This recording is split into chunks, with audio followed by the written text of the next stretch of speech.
important à court et long terme. La France, comme beaucoup d'autres pays européens, a connu ces dernières années plusieurs crises majeures d'influenza aviaire. Celle de 2021-2022 a été particulièrement sévère et a conduit à l'abattage de plus de 21 millions d'animaux en France après une pause estivale de courte durée pour les élevages. Une nouvelle vague de contamination a débuté en octobre 2022, marquée par une nette accélération ces dernières semaines. Depuis août 2022, plus de 300 foyers de grippe aviaire en élevage ont été détectés, dont plus de 3/4 sont concentrés dans la région Pays de la Loire. Nous avons tous une pensée, bien sûr, pour les aviculteurs qui ont beaucoup perdu et qui attendent toujours l'autorisation de pouvoir repeupler leur élevage.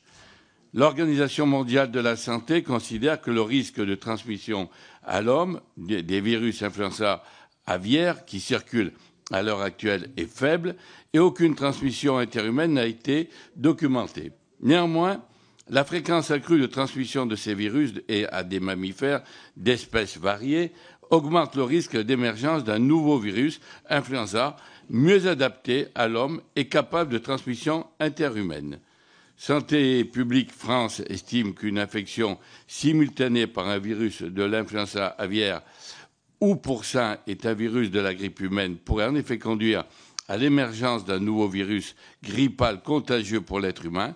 Il est donc essentiel de protéger nos agriculteurs qui sont en première ligne.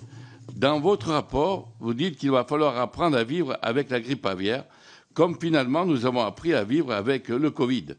Vous montrez également que l'élevage intensif n'est pas le seul concerné, puisque même les oiseaux sauvages peuvent être contaminés. Le ministre de l'Agriculture et de la Souveraineté alimentaire a annoncé en décembre dernier un plan de vaccination des volailles en complément des mesures de biosécurité et l'ANSES a précisé que le vaccin serait prêt en juin 2023.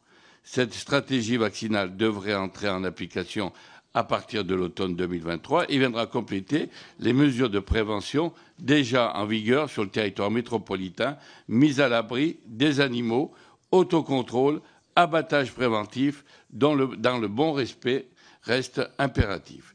La Chine, qui consomme la plus grande partie de sa production de volailles, vaccine contre la grippe aviaire depuis près de 20 ans et a réussi à réduire drastiquement le nombre de flambées épidémiques du virus.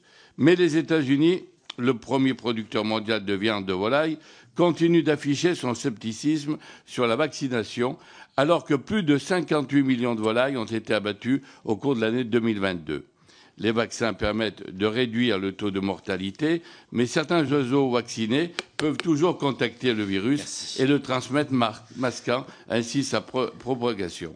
Enfin, je veux attirer votre attention sur la confiance des consommateurs, car les agriculteurs seraient aussi pénalisés. Est-ce que la vaccination serait mentionnée sur l'emballage par souci de transparence? Merci, Monsieur le Président. Merci, Monsieur Signon. Alors, il reste 40 secondes, malheureusement, mais messieurs les rapporteurs, en quelques mots. Très vite, oui, c'est une question qui mérite d'être posée.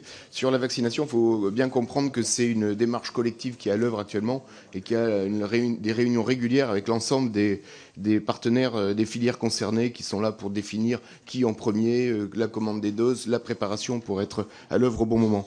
Sans doute que possiblement ce sujet arrivera sur la table, mais avant il y a quand même celui du coût qui est très influencé par le monitoring et donc cette partie d'observation pour savoir qui a été vacciné, qui ne l'a pas été pour des sujets d'exportation va à mon avis être le sujet principal et après évidemment il y a tout le sujet avec les consommateurs.